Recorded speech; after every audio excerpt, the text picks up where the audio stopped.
mbokk soppey Shamsu TV Thiénaba officiel ginnaaw jafe-jafe yun amoon ci sunu chaîne bii di Shamsu TV ubbiwaat nañ beneen chaîne bu bees tàq di Shamsu TV Thiénaba officiel ngir gën a wéyal liggéey bi bu leen fàtte aimer abonné bës ci cloche de notification bi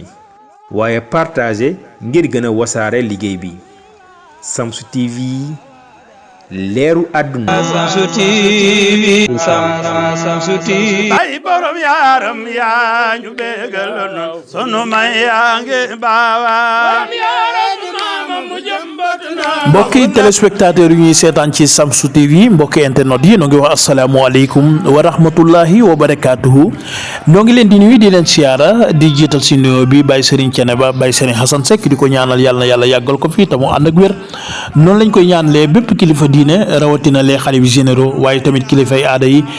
jiital ci son excellence président de la république bu Sénégal monsieur Bassirou Diomaye Diakhar Faye et son premier ministre Ousmane Sonko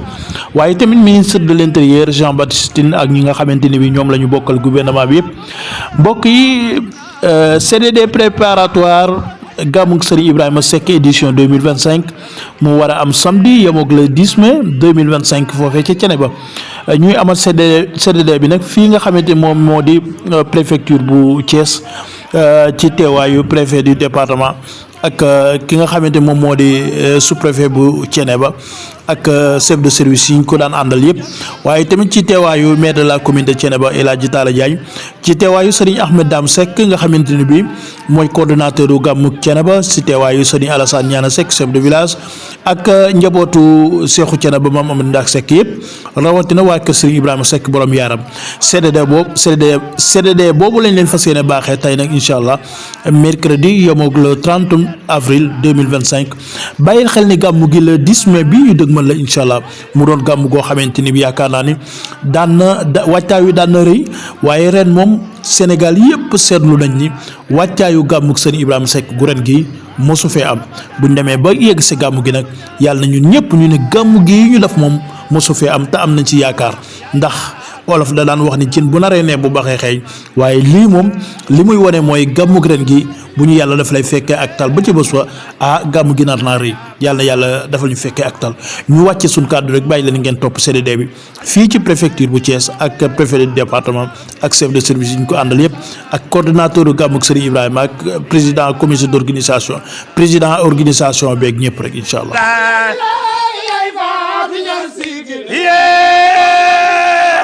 yaa baax yaay faatu ñas am na doom ju man di lislaam kon daal doy nga nu sëriñ Seck képp ko ñu jàppale dañ lay sant gërëm la ñaanal la yàlla dolli sa jàmm dolli sa xéwal kon monsieur le maire ñu ngi lay sant ñu ngi lay gërëm ci turu comité d'organisation bi nga xamante ni maa ko jiite ci engagement yu am solo yooyu nga xamante ni jël nga ko di gërëm mboolem chef de service yi nga xamante ni ñoo fi nekk di réitérer waat encore une fois ak waa hydraulique le problème de l'eau de Thiénaba ça nous inquiète très sincèrement si on vous dit la vérité ñun ñi war a organiser gàmmu le 10 nous sommes inquiets et li ñu jaaxal mooy tey fi tey ñun ñu nekk ci dëkk bi rek mënuñu am ndox kon bu ñu woo ay milliers de personnes dajale leen ci biir dëkk bi le risque il est là parce que boo boolee mboolee ba mu ñëw te ndox mi fa war a am na mu war a amee amu ko mais c'est la porte ouverte à tout question de santé dafay daal di posé wu question d'hygiène dafay daal di posé wu bu question d'hygiène posé wu question de santé day daal di posé wu te loolu c'est la responsabilité de l'État question de sécurité ñëw donc yooyu véritablement ndox dafa doon lu central loo xamante ni moom mooy comme ni ñu ko tuddee source de la vie fu mu manqué problème day am donc monsieur le représentant de l'hydraulique encore une fois ñu ngi leen di joxal suñu inquiétude véritablement par rapport à ce problème là lépp luñ ci mën a def ba mu saafarawu ngeen jàppale ñu ci pour mu saafarawu donc monsieur le préfet loolu également ñu ngi la koy gaaral muy suñu tey daal bu ñuy génn ci salle bi benn inquiétude moom la ñuy yóbbaale mooy suñu problème mu ndox bu Thiénaba te loolu yàgg nag ñun également gërëm sëriñ bi sëriñ Ahmad Dam mi nga xamante ni moom la sëriñ bi yabal mu ànd ak chef de village sëriñ Alsane Ñaan Seck gërëm suñu wayjur Baye Cheikhou Amadou également mi nga xam ne mi ngi toog fii donc mi ngi noonu ñu ngi gërëm ñëpp suñu wayjur Baye Cheikhou Ndiaye également nekk ci biir comité d'organisation bi ñu ngi may dee léegi ni ma forage Thiénaba bi actuellement bi ñuy wax ni fonctionné wul problème mu pompe la am bon loolu man du ma ci avancé véritablement parce que c'est des questions techniques comme amuma ci maîtrise du ma ci sori en tout cas daal ñun li ñu mën a wax mooy ñun am nañ problème mu ndox. Encore une fois merci ci organisation wu CDD bi jaar na fi mu daan jaar benn point rek peut-être laay évoqué mooy problème ONAS daaw bi ñu ñëwee fii waxoon ngeen ñu ni gàmm yi nga xamante ni dañ leen homologué ba boole leen ci yi ñuy jël en charge bii bokku ci woon ñun nag dañoo bëgg bii bokk ci parce que bii du gàmm gu ndaw gàmm gu mag la gàmmu Serigne Ibrahima Seck ci Thiénaba gàmm gu mag la ñi ngi leen di ñaan ngeen teg ñu ci yoon bi nga xam ne suñ fa jaaree di ëllëg bu ñu fi ñëwatee dootu ñu wax ni gàmm gi bokkul ci yi nu dugal ba il va falloir faire une correspondance encore pour ñu mën a àgg ci kaw loolu buñ ci ay démarches bu ci waree bu ngeen ñu tegee ci yoon incha allah dinañ ci jaar ba mën ko boole ci yi nga xamante ne dinañ ko jël en charge kon monsieur le préfet maa ngi jégaluwaat kàddu yi di la delloo kàddu gi wasalaamaaleykum wa rahmatullah. wa rahmatullahi taala wa barakatuh. ñoo ngi ziyaara ñu nekk ci jataay bi yépp ñoo ngi leen di gërëm ñu ngi leen di ñaanal di ko kilifa gi bëgg léegi ñu ngi sant yàlla di ñaan yàlla defal ñu jàmm ñoo ngi sant kilifa yi fi ne yépp commencé ko ci monsieur le maire mi nga xamee ni moom lañu dëkkal ca dëkk ba di ko sant ci taxawaay yi di sant sous-préfet ci taxawaayam sous-préfet mi ngi fi ndax adjoint mi ngi nii toog ñoom ñaar ñuy ñoo xamee ni seen taxawaay rafet na ci Thiénaba seen taxawaay rafet na ci li leen fa yàlla indil te ñu nekk fa di ko doxal ñu ngi leen di sant bu baax di sant préfet ci kàddu yu rafet yi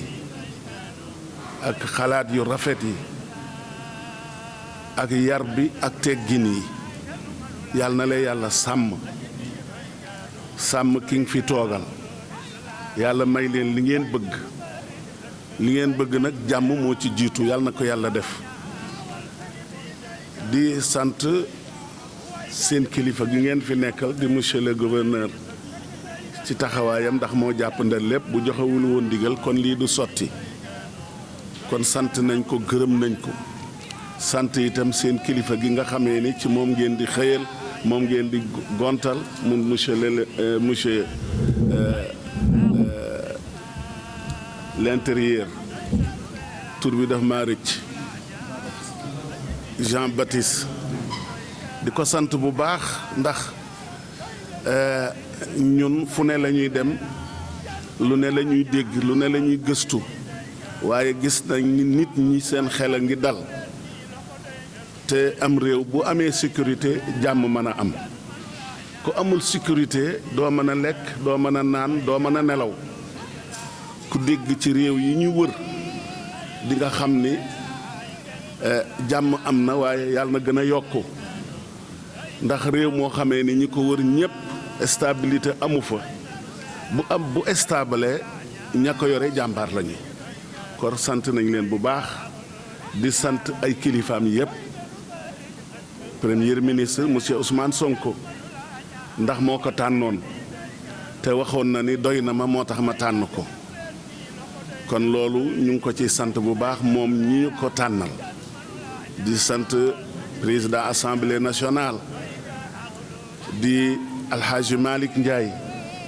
ñu ngi koy sant bu baax ak kilifa gu mag gi nag di président de la république di monsieur Diomaye Diakhar Faye sant nañ ko gërëm nañ ko ci yar bi ak teggin yi yaakaar yi dolleeku na waaye yàlla nañ fekk lépp am réew bu amee jàmm rek xel dal bu dalee rek xel dal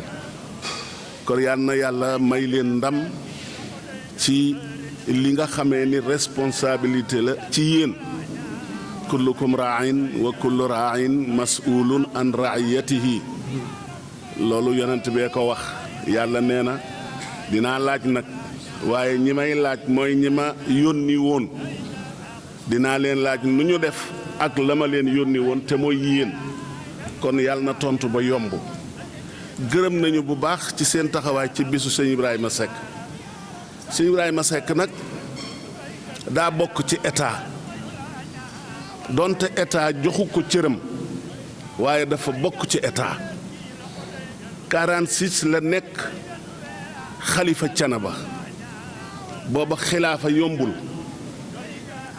nga xamee ni dañoo jóge rekk ci jaxasoog àdduna mu nekk xalifa waaye mu ànd kook ñoom ba état taxaw dafa doon participer ànd kook ñi fi nekkaloon ñum fi nekkaloon xëy na jarul sax may tudd ñëpp waaye dinaa ne président Senghor président de conseil monsieur Mamadou Dia manees na koo tudd gërëm ci itam ci Mamadou Dia ñu gërëm ci président bii fi ne ak ñi mu àndal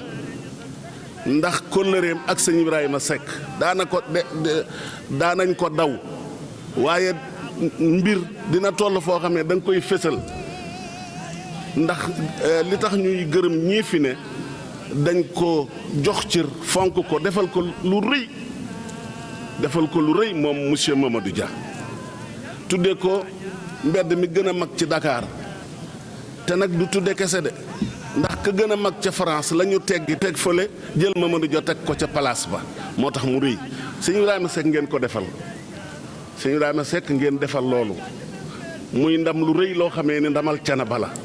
moo tax ñun état président ak ñi mu àndal faaw ñu gërëm leen faaw ñu ñaanal leen ndax ñu ngi ñuy jàppale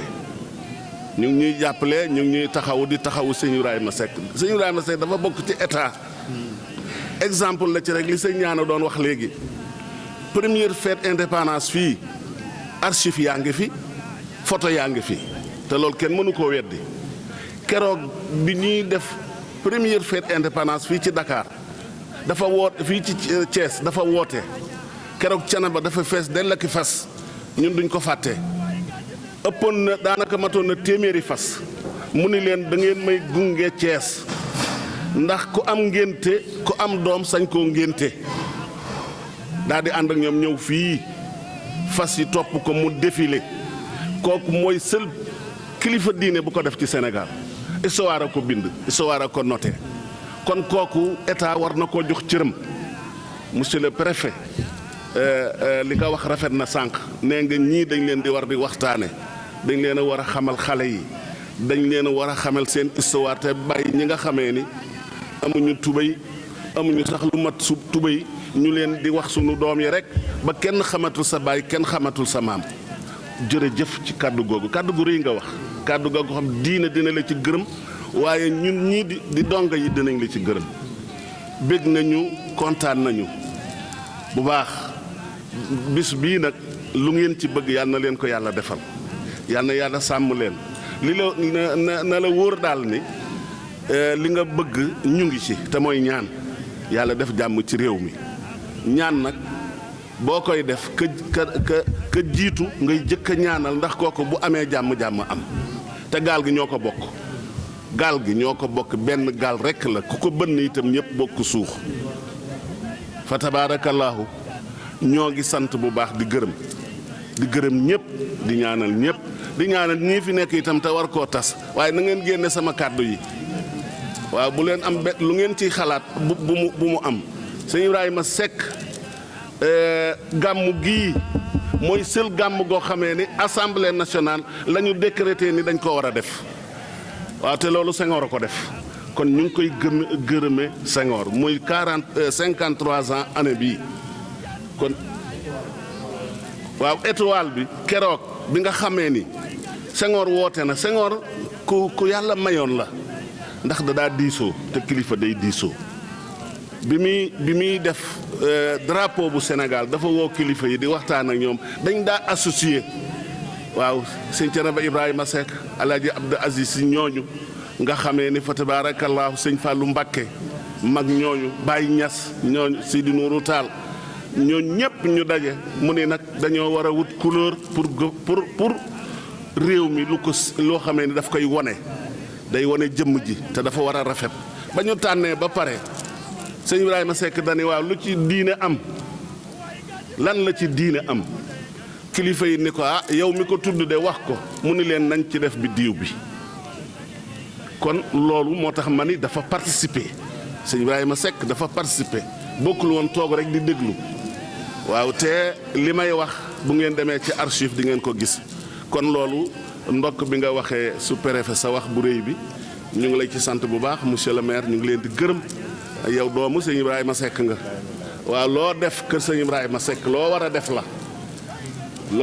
la ndax itam doomam nga jarul ma ciy sori waaye ñi xam nañu ko ñi xam nañu ni doomam nga te itam nag taxa jaayaan dafa war a taxawu Canaba ndax jaayaan moo jur Canaba ndax maam Amari ba mu jógee Samba Sadio jaayaan la dal def fa juróom benni at soog a sanc Canaba gi 1982 loola du tey ñu ngi sant bu baax maa ngi jéggalu nag ci kàddu yi waaw maa ngi jéggalu bu baax ñoo ngi sant bu baax ñoo ngi gërëm ñëpp ñu ngi leen di ñaanal bu baax adjoint yow xam nga ni Canaba nga bokk xam nga yow da ngaa bokk Canaba waaw da nga faa bokk ñu ngi lay gërëm di la ñaanal bu baax di gërëm ñëpp fa tabaarakallaahu bu fekkee ni doy na itam ma ñaan rek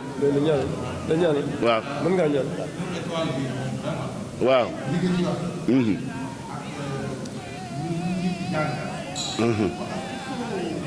waaw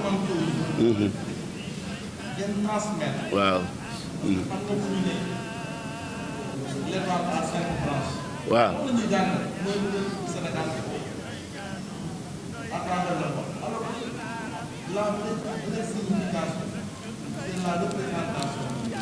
dëgg la waaw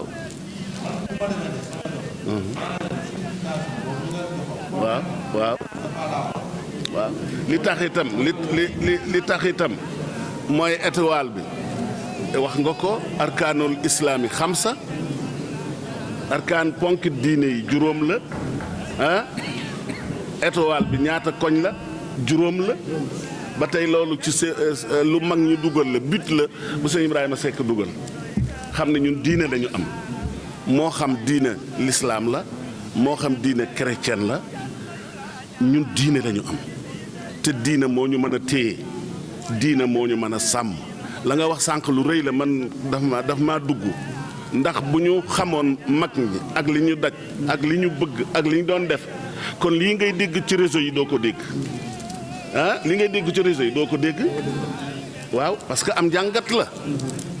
la te yéen dañ leen a war a jàppale bu baax ñun itam ñu ngi góorgóorlu nag. bala ngaa ñaan. waaw. xam nga on a ko wax ni. waaw. gàmmu sëñ Ibrahima gàmmu yi bokkul ak ñoom yu ñu jël. waaw. kon am na joxoñ. dëgg am na joxoñ dëgg la lépp loo xam ne état jëlu ko maire yi moo ko war a def. dëgg la. kon lu ngeen soxla wax leen ko maire. waaw looloo yoon sax. ma jël samay responsabilité. loolu moo yoon sax. taal gasoil di dem ONAS. pour ñu di la yónnee benn citerne wala leneen amul njariñ maa ngi citerne bu bees pepp ca baa tax ma jënd ko. loolu jeex ma def ko. loolu jeex leen ma sant li ma bëgg. buñ la santul itam buñ la santul itam defal. incha allah bu ko yàlla dogal. ndax ñoo ci bokk. bu ko yàlla du ma ci ñoo ci yem sëñ Ibrahima Seck ñoo ci yem sunu waajur la waaye du question que sunu waajur kese la déedéet sëñ Ibrahima Seck dafa nekkoon nitu social. nitu social la woon. wala yar nit la koo xamee ni li ko waroon lépp def na ko. jërëjëf su préfet kon ñu jàng fatiha salaatul fatiha ñu ñaan yàlla teewal ñu fi déwén te déwén dàq ren yàlla may leen itam yéen jàmm ba kàddu yi ngeen di jàlle ko ci jàmm li ngeen ci bëgg yàlla defal leen ko yàlla may leen ay télévision yu mag waaw ku ci amul borom kër yàlla may ko ku ko am yàlla téyel ko ku ci amul soxna yàlla may ko ko waaw ku ko am itam yàlla jox ko wërsëgum ko téye ñu jàng fatiha salaatul fatiha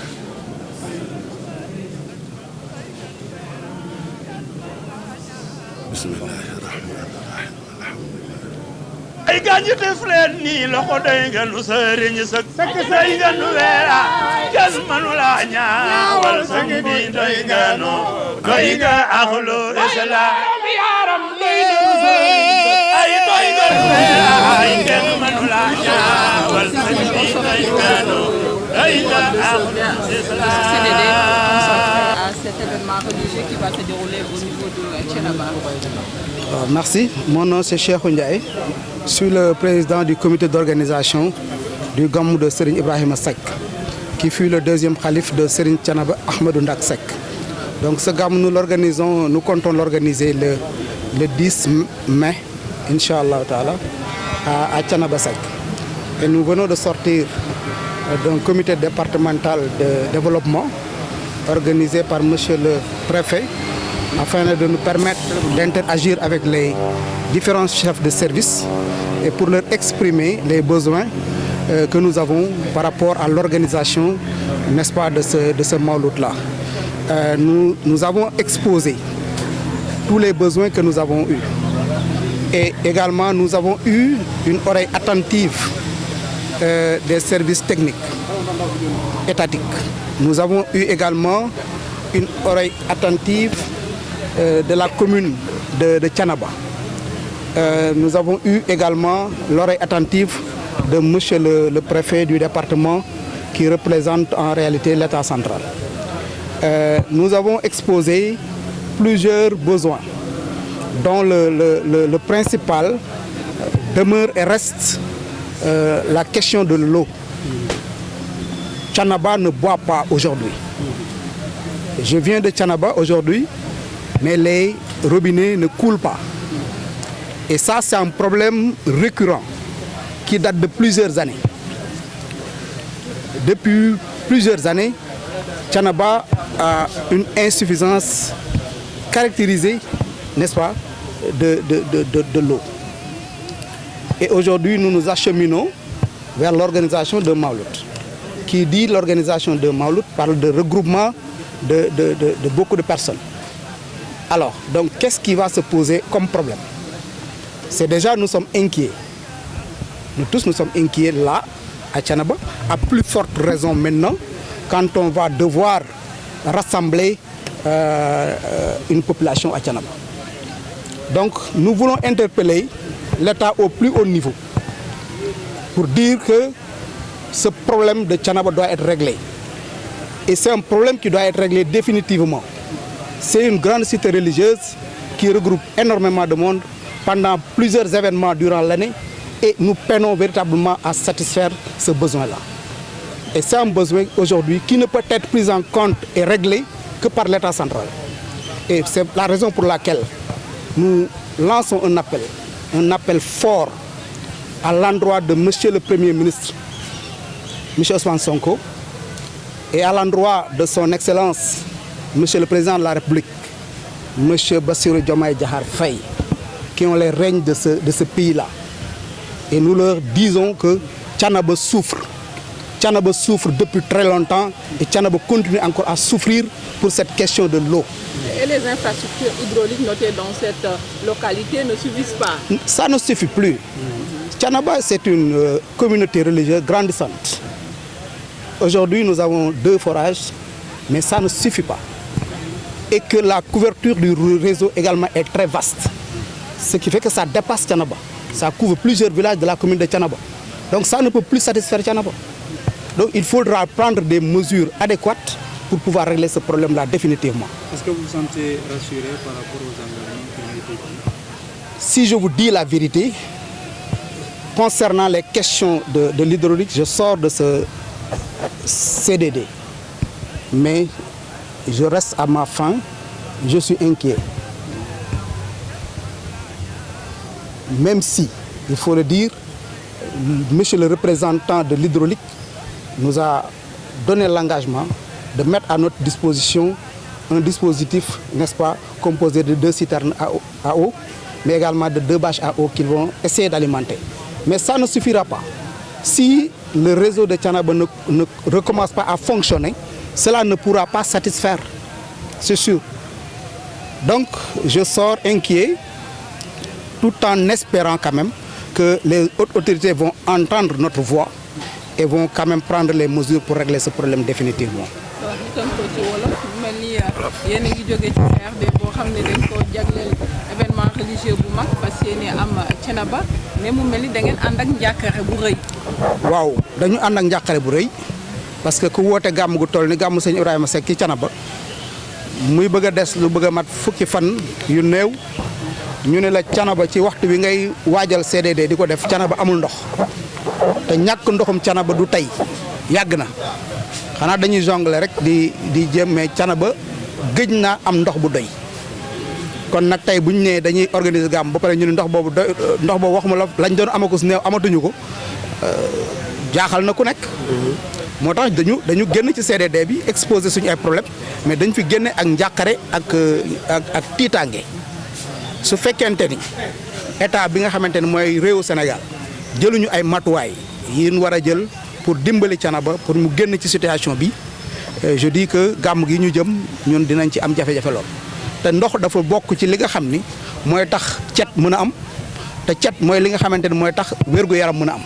kon bu ndox amul mën nañ jàpp ni wér-gu-yaram cet du fa am mën nañ jàpp également que wér-gu-yaram du fa am te mbooloo moom i dajale bu ñu dajoo Thiénaba ba pare dañuy tasaaroot ci réew mi loolu donc responsabilité wu état la moo tax ñuy woo l'état ci niveau bi gën a élevé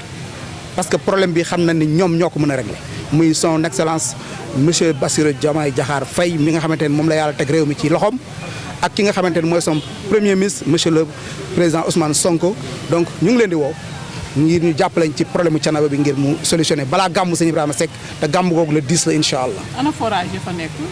forage yi fa nekk Thiénaba dëkk la boo xamante ne dafay màgg dëkku diine la taalibe yi dañuy ñëw di dëkk si. ñeneen ak ñeneen ñëw di dëkk si